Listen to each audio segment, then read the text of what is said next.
Hey guys, and welcome to a new video. Have you ever wanted to train firemaking and woodcutting at the same time without any upkeep and just you clicking the tree or root? Well, I think you'll find this video interesting, so when you're ready, grab your cup of tea, sit back, relax, and enjoy. This relic is game changing in my personal opinion because it really changes the amount of items you require for woodcutting.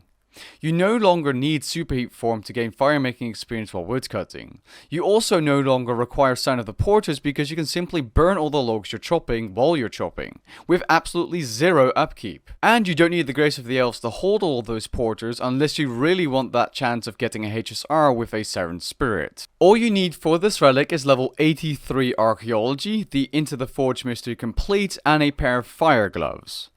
Now, you need the Into the Forge Mystery because to get the Seed of Charyu inactive, which is a part you need for the relic, you need to click on the Incando Anvil inside the forge. After that, you need to get yourself a pair of fire gloves, and you can reclaim these if you've already done this before at King Royal in Varrock. However, if you haven't, you need to fill up and light 10 beacons in the All Fired Up minigame, guided in the description below by the way. Then finally, what you need to do is click on the Seed of Charyu while you're wearing the fire gloves, and then you can offer the active seed to the monolith for the relic power.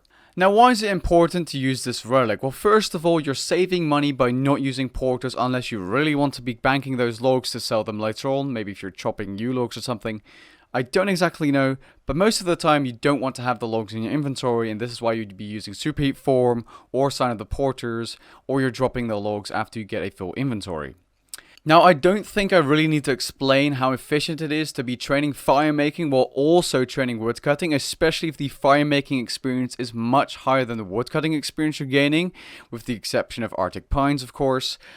I genuinely love items like this because it makes me feel like I'm training efficiently. Take combat for example, the Bone Crusher gives you like 10 to 30,000 prey experience per hour extra depending on where you're training, and that just makes it feel so much more efficient. The same can be said for me crushing my charms after 120 summoning for summoning experience. Just a slight bit of summoning experience while training combat, always nice, and it just feels really efficient. Not to mention, this makes woodcutting even more AFK, except for the curly roots of course, which I'll cover in just a second.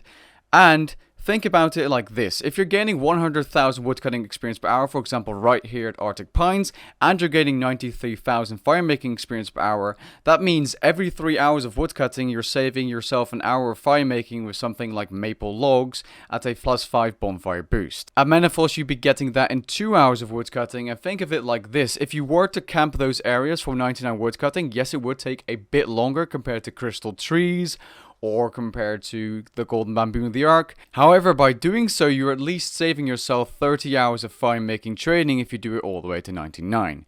That being said, at level 96 woodcutting, I'd still go for golden bamboo at the arc because it's just so much faster, but it's completely up to you. Oh, by the way, these experience rates could be much higher. You could be using woodcutting urns, you could be using invention perks in your crystal hatchet. Mine's on my tool belt since 99 woodcutting.